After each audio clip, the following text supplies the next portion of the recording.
It was 40 years ago next week. Viewers around the world watched the largest law enforcement gunfight in U.S. history. And it all played out live on TV thanks to new technology. Tonight, the incredible video and the story of two officers who were there in South Central Los Angeles 40 years ago. I got a call about 3 o'clock in the morning to respond in patrol uniform. It was May 17th, 1974, South Central Los Angeles. A little old lady comes up and she says, "Are you looking for all those white people with guns and ammunition?" It was the clue that broke open a nationwide mystery. It was a yellow house with white trim. That led to the biggest shootout in LA history. Because there was such a volley of fire, it scared the hell out of me. What happened next actually took root months earlier, hundreds of miles away in the Bay Area. There's been a big kidnapping on the West Coast. The victim is Patricia Hearst, the daughter of newspaper executive Randolph Hearst and a granddaughter of the legendary William Randolph Hearst. It was February 1974 when the Symbionese Liberation Army, a self-styled militia, kidnapped publishing heiress Patricia Hearst, a crime that captivated the nation. And took an even more shocking turn when Hearst joined her kidnappers. I'm beginning to feel that the FBI would rather that I get killed than safely released. I have chosen to stay and fight. Hearst next showed up on a San Francisco bank surveillance video, participating in a robbery, armed with a semi-automatic weapon. With the $10,000 they stole, the SLA headed to Southern California, where they shot up an Inglewood sporting goods store. In a bid to get survival supplies, the getaway had gone bad. And the community at that time was about 95% black, and they offered up all kinds of information to our detectives. Information that led police to 54th and Compton and to the yellow house with white trim, with the intriguing possibility that Patricia Hearst might be inside.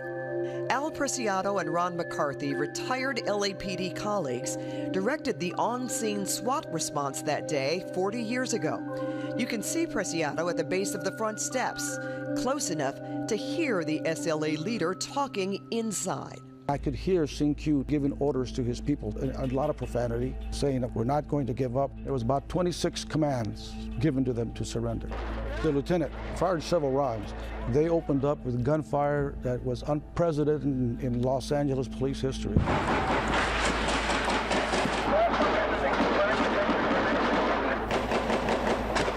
got movement back here, they're in the way! It was just so loud and so many rounds at one time going off. It sounded like a bed sheet being torn and being ripped. And they had fully automatic weapons. They converted semi-automatic weapons to fully automatic weapons. LAPD had semi-automatic. We had semi-automatic rifles. So you were really at a disadvantage. And a .38 revolver. Police deployed tear gas. A lot of the tear gas grenades that were being tossed would bounce off the window and it would roll down to my feet. And I was trying to kick them away from me. The overpowering amount of tear gas filled the air and sickened everyone. I can't. Man, I know how you feel. Law enforcement soon realized the SLA members inside the house were determined to fight to the end, with people in South LA trapped in the middle. Don't cry, don't cry, don't cry, kid! As far as I can determine, and you've got as close as I have. Look out there. That's bad, that's bad. It was one of the first live-breaking stories broadcast on television using then new technology. The shootout attracted thousands of spectators. So we had 19 SWAT members and what? 500 patrol officers, yeah. But the LAPD firepower was quickly depleting. We ran out of ammunition.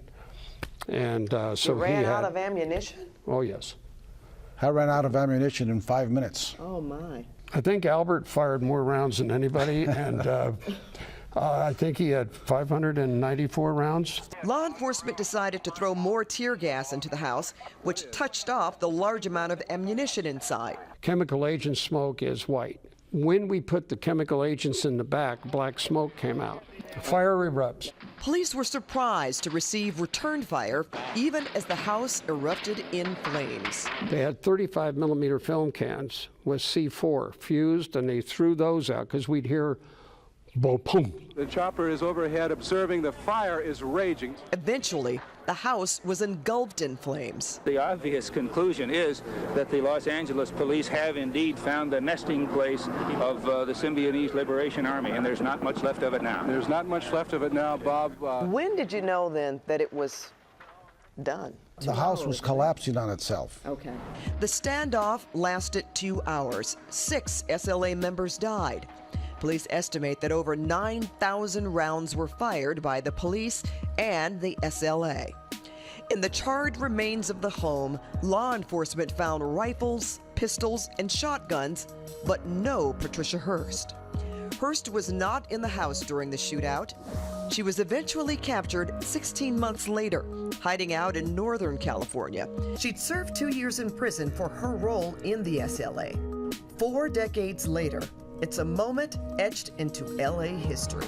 After 40 years, looking back, what does this mean for the city of Los Angeles? The fact there were no citizens injured, there were no police officers injured. And our unit was a very fledgling unit that didn't have a lot of equipment, didn't have a lot of training, and yet was successful because of the teamwork, and we can still survive and do this job without getting anybody injured.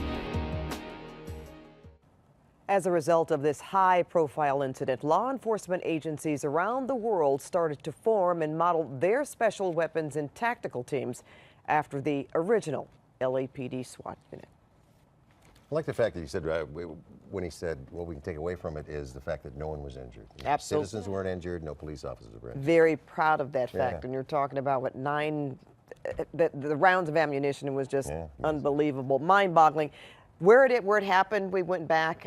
Very different. That house is no longer there, and the community is somewhat rebuilt, but still, obviously, in a very high crime area. But it was just, for me, obviously, it was just fascinating to go back. Forgotten about most of that. It's history. Yeah. I haven't seen most of that, and that was amazing. I mean, that's like watching a movie right there. Yeah. Speaking of amazing, Mother's Day is going to be amazing. Yes. What a transition.